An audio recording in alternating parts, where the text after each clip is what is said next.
AlphaTheta just dropped a brand new CDJ, the CDJ-1500X 1500X. Smaller body, big screen, and a feature that might change how you interact with your crowd forever.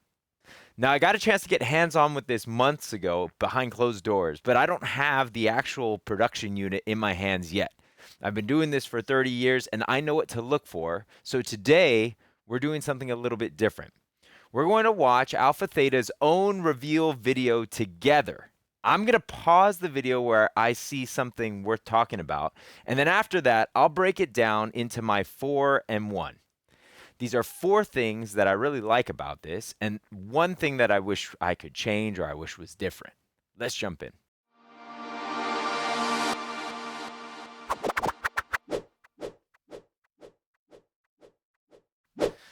All right, let's test this.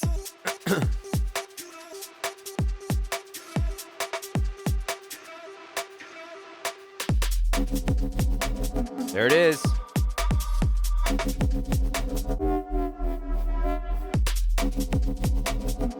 Okay, stop for a second. Look at this. Look how big this screen is. This is the exact same screen, or pretty much the exact same screen that you have on the 3000X. You're missing some of the hardware buttons there up top, so everything is touch screen. But the size of the screen itself is this 10.1-inch screen, which is crazy. It's basically half the player almost. You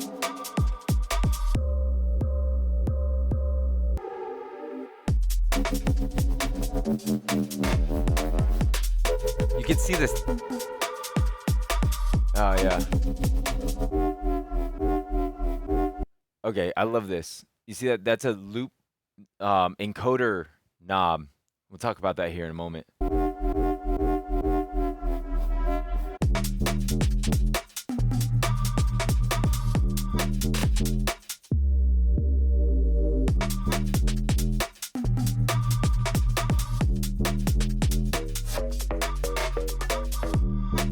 This is cool. The dark and light mode.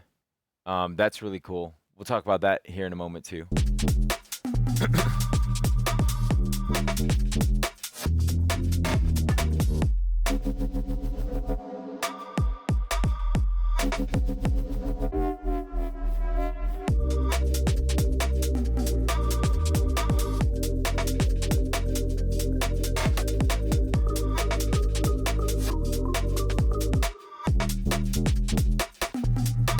Hold on, let me stop that for a second. Like, look at the size of this versus the A9 mixer. So right next to it is this A9 mixer, which is your club standard mixer. And from this angle, it's maybe a little bit hard to tell, but I mean, it's a lot smaller. It's smaller than the top of the mixer, which, yeah, we'll share it in a minute. Yeah, there you go.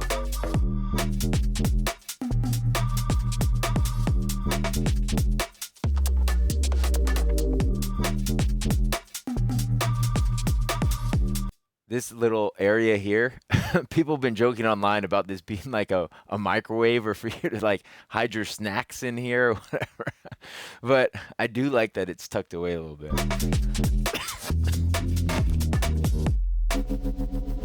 DJ Pro also.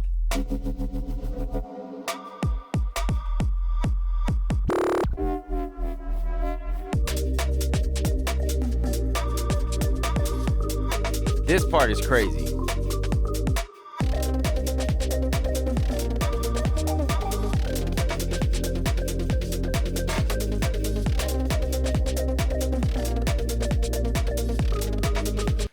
Okay, we're going to talk extensively about this part because I want to know your thoughts and put it in the comments. Like, what do you think of this? Where you can actually request a song to the DJ as they're playing live, and it shows up on the actual CDJ. I'm curious what your thoughts are. I have thoughts.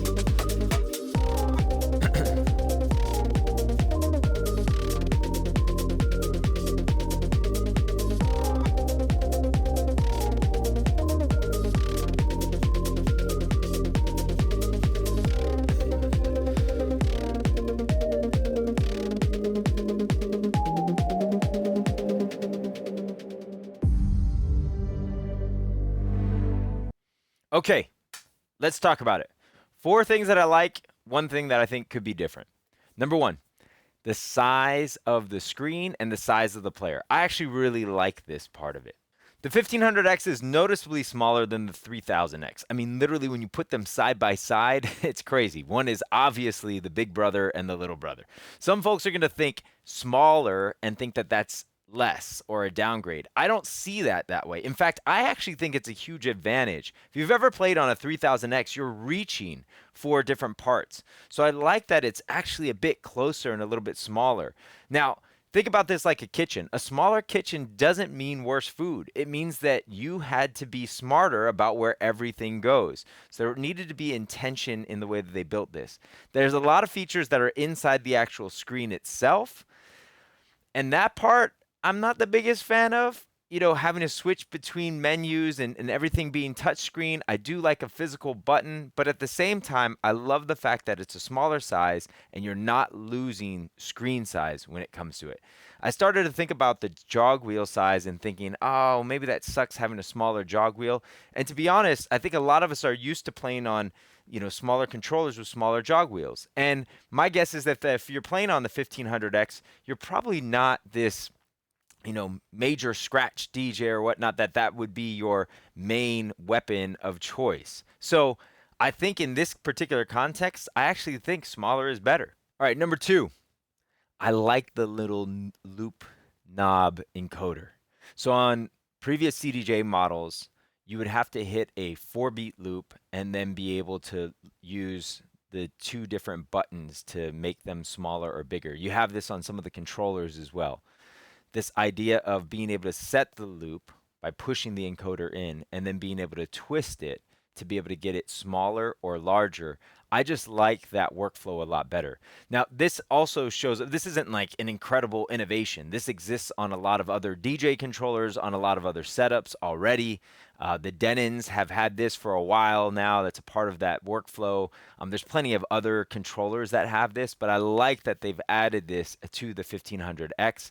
I think if you're using loops, especially if you're doing shorter loops, and that's a part of your transition, like transitioning from a 1 beat to a half beat to a quarter beat, it's a lot easier to do that with the knob that clicks in as an encoder than it is, hitting a button. I don't know. It's just a workflow thing. Okay, number three is where they've placed the slot for the USBs and the fact that you've got this NFC. So the ability to access your music in multiple ways. They tucked the USB ports into this recessed front section here, like that has a little cutout. And people were joking about this being a place to stash your snacks or microwave your food or whatever. But there is a real practical part of this. It's tucked away. It's not going to get accidentally pulled out from the top. Nobody's going to accidentally bump that. It's better placement there, in my opinion. And it also takes USB-A or USB-C. But the NFC login thing is pretty crazy, and that exists on the 3000X as well. You tap your phone. You already have Rekordbox, let's say your Rekordbox mobile app on your phone, and then now you're straight into your library. No need for USB, no need for a laptop, none of that. So that actually can be a really huge advantage if you are a Rekordbox user. Now, the other thing that I really like here is that this also works with one library. And every device sort of moving forward is going to work with one library. So you have the ability to take your tracks into Algoriddim DJ's software and be able to export straight from there into a USB drive and then be able to plug that in, which means that you'll get Algoriddim DJ's beat grids. You'll also be able to keep your hot cues. And for a lot of you who are maybe Serato users, that's a really great workaround. So you don't necessarily have to go into the Rekordbox ecosystem to be able to get your hot cues. So for instance, if you're a Serato DJ and you are going to play on CDJs, my recommendation would be to go through Algoriddim DJ instead of going through Rekordbox to be able to sync over all of your hot cues and all that information, because Algoriddim DJ Pro actually reads your Serato hot cues without any type of conversion software. Really, really nice in that way. Also, I just kind of briefly mentioned this, but Algoriddim DJ has superior beat grid detection. And that is actually a huge advantage to then be able to take onto a USB drive. So Lots of different ways to be able to get your music on the actual device. By the way, I will say this. I do believe in the future, we probably won't be using USB drives anymore. And this idea of being able to have the device that we always have on us, our mobile phone, be able to unlock our library straight away on the device at the venue, that I think is huge. For mobile DJs and private event DJs, maybe this isn't as big of a thing. For club DJs or people playing inside of venues that already have the industry standard gear there, this is a huge convenience. And even as a backup, that's huge, right? So this gives you a couple of different ways to think about bringing your library into the booth. All right, number 4, the daytime mode, the light and dark mode, super helpful. A lot of times you'll see people on CDJs kind of doing one of these things, trying to hover from the light. They've even made all sorts of accessories. I've seen 3D printed like visor things that go over the CDJs. There's all sorts of things around this because it's really hard to see that. So the fact that you can switch to daytime mode, especially if you're playing out by a pool somewhere or at a festival or whatnot, and you can now switch this to now be all white, that extra contrast is going to be able to save you. If you've never ever used that, by the way, you also have the ability to do this on a laptop. I know we're talking about a CDJ-1500X right now, but on a laptop, on your DJ software, if you're using Serato, Virtual DJ, and any record box, I highly, highly encourage you, if you are outdoors in the middle of the day, switch to that bright mode so that you can see that contrast, so that it's white as a backdrop instead of black. It'll make all the difference when you're actually performing. All right, I do have one thing that I wish were different, and this may not come as a huge surprise to you. We still don't have stem separation. I mean, this is a $1,600 unit. You need 2 of them. That's $3,200, plus you need some type of mixer. You're gonna be over $4,000 by the time this thing is done. And you still don't have stem separation on the actual device itself. I know it's coming. I know it's coming down the pipe. I know AlphaTheta wants to do it right. But that part does sort of miss the mark for me. Obviously, you could plug in a laptop and be using your DJ software and run it into the mixer and still use the CDJ-1500Xs as players. But to me, the whole idea of an all-in-one or CDJs like this would be that you don't need the laptop. And right now, the lack of stems is going to be tough for a lot of people. You know, of course, there's other workarounds and there's other ways around that. But to me, I would have loved to see this. If this 1500X came out and it also had stems on it, I think this would blow the doors wide open. I think, you know, and unfortunately, I think that would, you know, probably cannibalize the 3000X, possibly, maybe, if it came with stems on this thing. But we'll see. Maybe that comes in a future firmware update, hopefully. All right, while we're here, I can't let this video end without talking about sort of the elephant in the room, so to speak. This was a feature that was brought up in this video, is this new app called CoBeat. And this idea of somebody at the party being able to take their phone out, scan a QR code, and then communicate with the DJ, send a request, send a message, and it shows up right on the CDJ-1500X. Now, while we were watching the video, I paused and asked you to tell me what you think about this. And if you haven't told me, please comment below because I'd be very curious as to what you think about this. For me, my take on this, I'm a little bit torn. On one hand, I think it's absolutely ridiculous that somebody would send a request to the CDJ. Like that's, yeah, I'm doing my thing. I'm in the middle of my flow. I don't want to see messages. So I have questions. I actually have more questions than I have answers, right? Like, are they only able to pick from a certain group of songs? Like in terms of requesting, it looked like that was the case. Do they need to sign in somehow? Do I get some sort of data out of this? Do I get to find out, you know, this person's phone number or their email address so that I can follow up with them? So that, like, is there anything like that? Or is this simply just another version of like, play this song, you know, and somebody holding up their phone, except for now it's on the CDJ? You know, what happens? Can I message people back? You know, it pops up on the CDJ as a message. Can I message people back? Does that disrupt my workflow? Absolutely, it probably does. Does it pop up on both CDJs? Like, I have so many questions around this. And, what happens to that data after the fact?